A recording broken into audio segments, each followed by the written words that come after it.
నమస్తే. ఈడ బోనంతో ఎదురవుతున్నాం కదా, ఏంటనుకున్నారా? మా తోటలో ఉప్పలమ్మ పండగ చేసుకున్నాం అనమాట.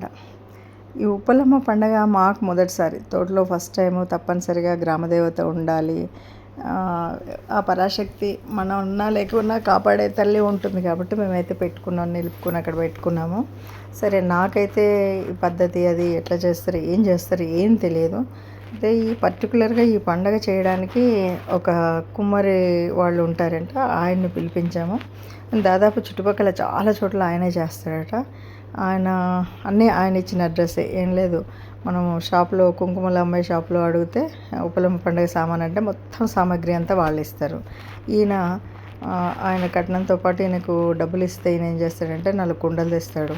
ఆ కుండలన్నీ కూడా చక్కగా పూజించేసి దేవుడు గుడికి అన్ని బొట్లు పెట్టేసి ఆ కుండల పసుపు, కుంకుమ, ముత్యము, పగడము, నవధాన్యాలు, ఒక జాకెట్ బట్టి ఇట్లా అన్నీ అమ్మవారికి వస్తువులు, గాజులు, ఇవన్నీ కూడా చక్కగా భద్రంగా అందులో పెట్టేసి అక్షంతలు వేసి పూలు వేసి ఒక పూలదండ కట్టి, ఇది మెయిన్గా అమ్మవారికి అన్నీ సమర్పించడం ఈ పెద్ద కుండ లాంటి దాంట్లో పెడతాడు.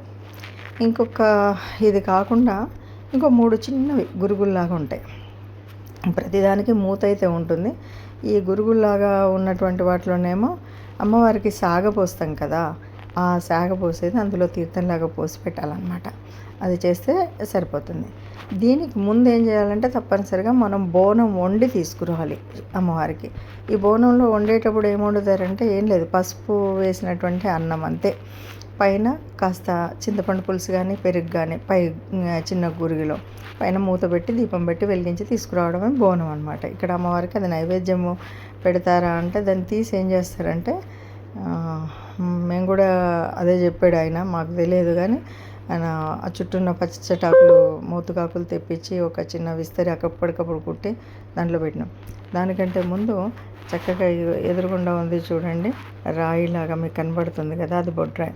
దాని ముందర మరి ఆ పండగకు సంబంధించినటువంటి ఒక ముగ్గు అయితే వేసిండు. అవి రంగులతో వేస్తారట. సరే, నాకు తెలియదు, నేను రంగులు తేలేదు. ఊరికే పసుపు, కుంకుమ, తెల్లపిండి మాత్రమే తెచ్చిన. పాపం వాటితో అడ్జస్ట్ చేసిండు.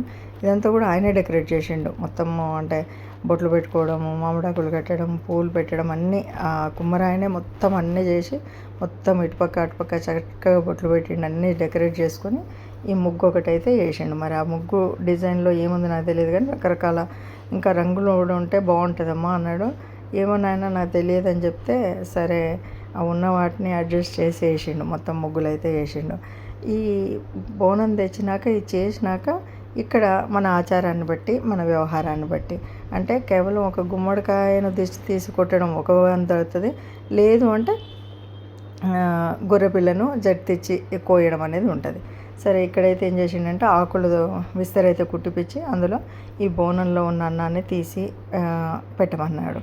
అది ఎందుకు అంటే ముందు అట్లా అమ్మవారికి అందులో సగానికి ఎక్కువ అన్నం తీసేయాలి. తీసిన తర్వాత ఇప్పుడు జట్టిచ్చి ఏదైతే మనము మేకపిల్లని కోస్తారో దాంట్లో నుండి రక్తం అది ఇందులో పడతారంట. ఇది ఏంటంటే మన పొలము సరిహద్దులు ఏవి ఉన్నాయో ఆ సరిహద్దులన్నింటికి సరిహద్దుల చుట్టూ కూడా ఇది చల్లేసి వస్తాడు. దాన్ని పోలి చల్లడం అంటాడు. అది కూడా పాపం ఆయనే చల్లుతాడు, మనకేం చెప్పాడు. ఈ గుమ్మడికాయ మాత్రం మనం కొట్టాలనుకుంటే చక్కగా దానికి పసుపు రాసేసి బొట్లు పెట్టేసి చక్కగా మీదేం చేస్తాడంటే కర్పూరంతో వెలిగించి ఆ వెలిగించే ముందు ఒక కొబ్బరికాయ కొట్టి చక్కగా దండం పెట్టుకోమన్నాడు.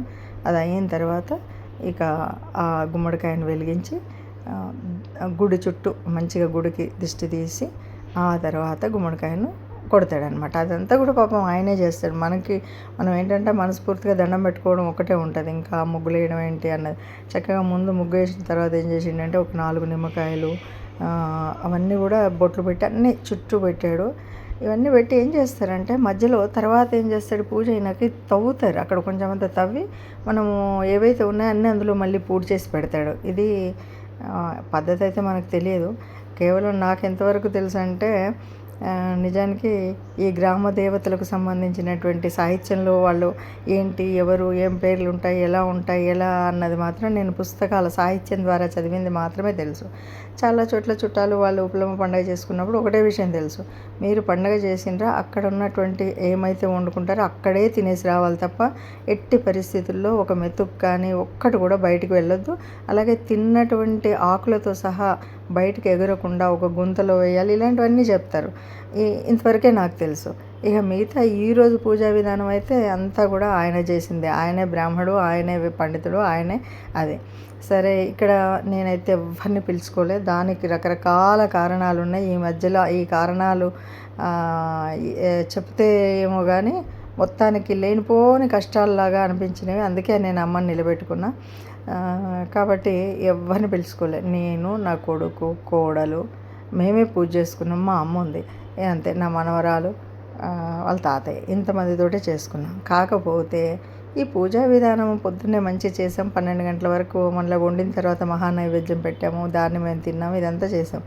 కానీ కొంతమంది ఏంటంటే నేను ఇలా పూజ చేసినప్పుడు ఉంటారు కదా, కళ్ళు కుట్టిన వాళ్ళు, శత్రువులు, ఇష్టం లేని వాళ్ళు, వాళ్ళు వీళ్ళు ఉంటారు కదా, వాళ్ళు దాన్ని ఉప్పలమ్మ పండుగ కాదు, అది ఒక క్షుద్ర పూజ పండుగ అని అన్నోళ్ళు కూడా ఉన్నారు. ఇక ఏదన్నా సరే మంచి చెడు వాళ్ళ వివేకానికే వదిలేద్దాం. కానీ క్షుద్ర పూజల పండుగలు ఎవ్వరు కూడా పట్టపగలు చేయరు. అది కూడా మామూలు చదువుకున్నోడు ఎవడు క్షుద్ర పూజలు చేయడు. ఇది అమ్మవారు, గ్రామదేవత, ఉప్పలమ్మ పండుగ మనస్ఫూర్తిగా మనసా వాచ కర్మన నమ్మి నేను అమ్మని నిలబెట్టుకున్నా. ఇక అన్నీ అమ్మే చూసుకుంటుంది. కాబట్టి శాస్త్రోక్తంగా అంటే వేదపరంగా ఉండేటువంటి వేదో మంత్రాలు ఉండవు గ్రామదేవతలకు.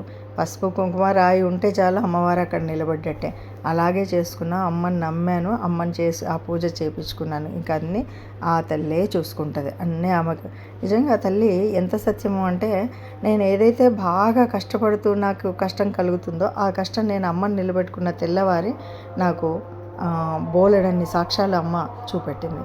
కాబట్టి ఎప్పుడు కూడా మనం మనస్ఫూర్తిగా నమ్మితే ఆ పరాశక్తి నిజంగా చెప్పాలంటే చైతన్యం కదా, ప్రకృతి అంతా నిండి ఉంటుంది కదా, ఇక్కడ అక్కడ అని చెప్పడానికి లేదు కదా. ఆ అమ్మ కనబడుతుంది, ఆ అమ్మ నిజ తత్వాన్ని చూపెడుతుంది. ఇదో ఆఖరికి చేతి కంకణాలు కూడా ఆయనే కడుతున్నాడు, అన్నీ కూడా ఆయనే చేస్తాడు. ఇవన్నీ ఒక బ్రాహ్మడు చేసే పనులన్నీ చేస్తాడు. ఇదండి మా పండగ. కష్టంగా కుటుంబం మాత్రమే చేసుకున్న పండగ.